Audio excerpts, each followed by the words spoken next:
There is no initiating report in the file, no call log, no request form. What remains is a bound field journal issued to a search coordinator in August of 1964. Its entries document a recovery operation conducted along a trail on the eastern slope of the Sawatch Range in Colorado. The journal records a single set of boot impressions measured repeatedly over distance. Each measurement increases in length. The tread stays the same. No second track appears beside it. The final entry places the last impression at treeline, where the trail continues but the record stops. Nothing beyond that point is accounted for.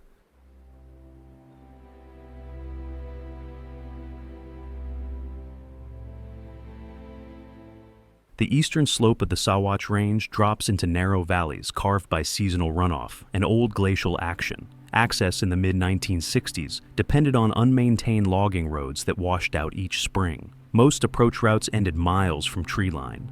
The terrain between 8,000 and 11,000 feet holds clusters of lodgepole pine broken by exposed granite slabs. Snow persists in shaded pockets through early summer. Visibility varies sharply depending on canopy density and rockfall debris. Weather patterns shift without warning at elevation. Afternoon storms form over ridgelines within minutes. Temperature swings of 30 degrees between midday and dusk were common during the active season. Topographic maps from the period showed incomplete trail networks. Some paths appeared on older surveys, but had been abandoned or rerouted by the time federal oversight expanded in the area.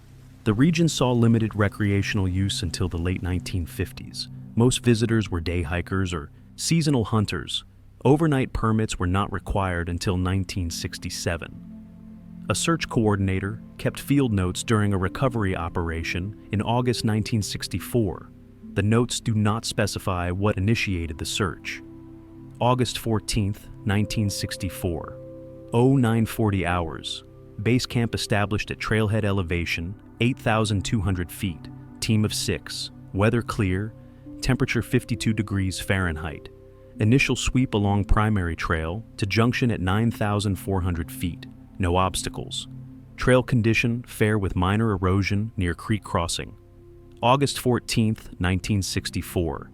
1,320 hours. Boot impressions located on trail segment between mile marker 3.7 and 4.1. Soil composition mixed sand and decomposed granite. Impressions clear in several locations. First print measured 10.5 inches in length. Standard tread pattern. Depth consistent with average adult weight distribution. Impressions continued upslope at irregular intervals. Visibility good. August 15, 1964. 0855 hours. Documentation resumed at mile 4.1. Additional prints identified along exposed section of trail crossing granite shelf. Measurement at this location, 11.2 inches. Tread pattern appeared consistent with earlier prints. No visible cause for size discrepancy noted in field notes. Team continued tracking impressions northeast toward Ridgeline Saddle. August 15, 1964. 1510 hours. Print documentation at mile 4.6. Soil conditions similar. Moisture content low. Measured length 12.1 inches. Depth increased slightly. Stride length noted as elongated compared to initial section. Weather deteriorated. Light rain began at 1545 hours. Documentation paused. August 16, 1964. 1025 hours. Rain cleared overnight. Trail segment above, mile 4.6, examined under improved conditions. Boot impressions visible intermittently across loose scree slope. Measurement at mile 4.9, 13.4 inches. Tread pattern remained identifiable. No secondary tracks observed in surrounding area. Stride pattern irregular. Spacing between prints. Inconsistent. August 16, 1964. 1415 hours. Final documented print located at mile 5.2 near treeline boundary. Soil composition transitioned to exposed bedrock with thin topsoil layer. Length measured at 14.8 inches. Print depth shallow. Partial impression only. Trail continued another quarter mile before terminating at rock outcrop. No further impressions located beyond this point. No explanation provided in notes for measurement progression. August 17, 1964. 0920 hours. Search team retraced route from mile 5.2 to base camp. Additional ground cover checks conducted at quarter-mile intervals. No secondary trails identified, no equipment or personal effects recovered. Photographic documentation completed at each documented print location. Film submitted to District Office August 19th.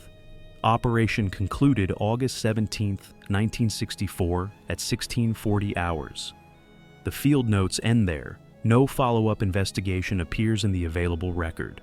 The photographic documentation referenced in the final entry was not located in the district archive during a records review in 1983. Weather station data from the period confirms clear conditions on August 14th and intermittent precipitation on August 15th. No unusual meteorological events were recorded. The trail segment where the prints were documented remains accessible. It sees moderate use during summer months. Seasonal snowmelt and erosion have altered the surface considerably since the 1960s.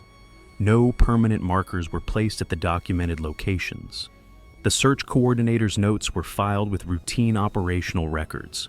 They were not flagged for review or further analysis. No missing person report matching the time frame was found in regional records from 1964 or 1965. The absence of any initiating incident in the coordinator's notes leaves an administrative gap. Search operations of this scope typically referenced a formal request or incident report. None appears in the archive documentation. Regional dispatch logs from mid-August 1964 contain no matching entries. No distress calls were logged. No overdue hiker reports were filed with area stations during that week. The decision to mobilize a 6-person team suggests prior information, but the source of that information is not recorded. August 17, 1964, 1710 hours. Supplemental notation added after operation closure. Team lead conducted solo return to mile 5.2, location following debrief. Duration approximately 90 minutes. Re-examination of terminal print area. Measurements verified against field documentation. Bedrock surrounding final impression showed no scoring or displacement. Surface lichen undisturbed in adjacent areas. Sightline extended from final print location. Open terrain visible for approximately 200 yards upslope before transition to boulder field. No visual indicators of continued travel observed. Notation ends without further comment. August 19, 1964. Memo fragment film canisters logged into district storage. Reference number assigned. Inventory notation lists 6 rolls, black and white, 35mm format. A handwritten margin note references measurement sequence documentation, but provides no additional context. The memo is signed, but the signature is partially illegible. No retrieval request appears in subsequent records.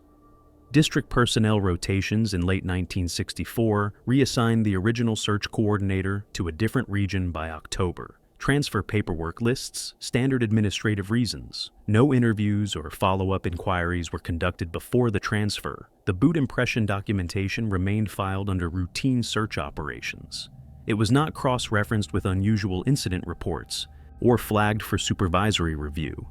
A secondary team conducted trail maintenance along the same route in June 1965. Their work logs mention clearing deadfall and repairing erosion damage near mile marker 4. No reference to the previous year's search appears in those logs. Snowpack that winter measured above average. Spring melt altered drainage patterns across multiple trail segments in the area. Explanations for progressive size, increase in tracked impressions, tend to focus on bemeasurement error or environmental distortion. Soil composition varies considerably along mountain trails. Compact granite sand yields shallow impressions. Decomposed organic material allows deeper penetration. A boot pressing into softer substrate farther along a route might appear larger due to increased depth, even if the actual footwear remained constant. This explanation assumes progressive softening of ground conditions with elevation gain, which runs counter to typical alpine soil. Distribution. Higher elevations generally feature thinner topsoil and increased bedrock exposure. Moisture content can affect impression clarity. Damp soil holds detail better than dry powder. if earlier prints were made in drier conditions and later prints in wetter substrate, dimensional differences might occur. Weather records show no precipitation between August 14th morning and August 15th afternoon. The trail segment in question faced consistent sun exposure during documentation. Moisture variation seems unlikely across the measured distance. Human error in documentation presents another possibility. Measuring boot impressions in field conditions involves judgment calls about where the print begins and ends. Loose edges, partial contact points, and debris within the impression can all influence recorded dimensions. The field notes specify use of a standard tape measure. All measurements were reportedly taken by the same individual to maintain consistency.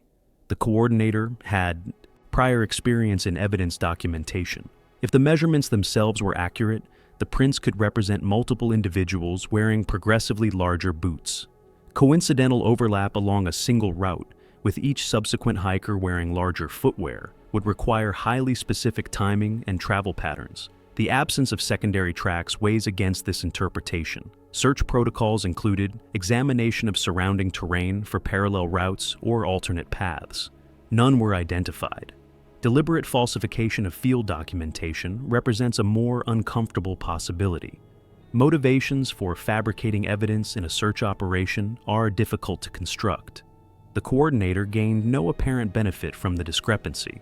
The notes were filed without emphasis or follow-up requests. Psychological factors during extended fieldwork can affect perception and judgment. Fatigue, altitude, and expectations bias all influence observational accuracy. A searcher anticipating unusual findings might unconsciously interpret ambiguous evidence in ways that confirm those expectations. This framework assumes the coordinator expected anomalous results before beginning documentation, which the available record does not support. The progression itself follows a consistent rate of expansion. Each successive measurement represents an increase of roughly 1 inch per half mile of trail distance. The uniformity of that expansion resists easy categorization. Natural processes tend toward irregularity. Environmental factors that distort boot impressions do not typically operate with mathematical consistency across varied terrain and substrate types. The tread pattern remained identifiable throughout the documented sequence. This suggests either the same boot or boots manufactured to an identical specification. Standard commercial tread designs were widely available in the 1960s, but maintaining pattern clarity while expanding in dimension poses a technical contradiction. Impression depth increased alongside length. Deeper prints indicate greater force or weight. If environmental softening explained the size increase, depth might increase without corresponding dimensional change. The notes describe both occurring in tandem. No equipment or biological evidence was recovered along the documented route.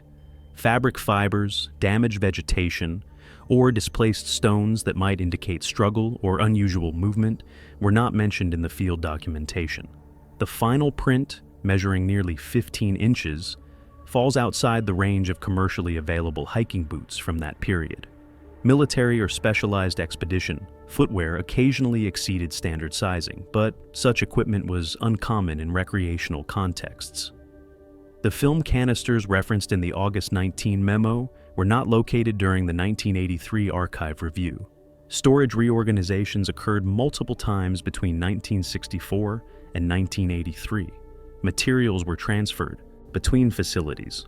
Some records were damaged in a basement flood in 1971. Others were discarded during space reduction initiatives. The reference number assigned to the film does not appear in any surviving inventory database. Without photographic confirmation, the measurements exist only as handwritten entries in field notes. The coordinator's observations cannot be independently verified. The trail itself has been walked by hundreds of hikers since 1964. Seasonal erosion, rockfall, and vegetation growth have resurfaced the documented areas many times over. No physical trace remains. Standard procedures have been updated since the mid-1960s. Modern search operations include digital photography, GPS coordinate logging, and duplicate documentation protocols. Evidence collected today would be processed differently. The The search coordinator's supplemental notation on August 17th describes a solo return to the final print location. The reason for that return is not stated. The notation's brevity suggests either routine verification or something the coordinator chose not to elaborate on in writing. No personal correspondence or interview material from the coordinator has been located. Attempts to contact former district personnel from that period were unsuccessful. Most have since passed away or could not be reached. The original incident that prompted the search operation remains unidentified. Someone or something initiated a formal mobilization, but the triggering event left no documented trace. The boot impressions were measured, photographed, and logged. The photographs are missing. The measurements conflict with known footwear dimensions and environmental behavior patterns. The progression continues in the written record, expanding steadily across 1.5 miles of trail until it simply ends at tree line. Standard explanations account for portions of the sequence, but not its uniformity or its terminus. The record closes without resolution. If additional documentation exists, it is not surfaced in available archives, but the archive remains open. If you found this account worth your time, consider following for more records from the federal wilderness system that were never meant to be forgotten.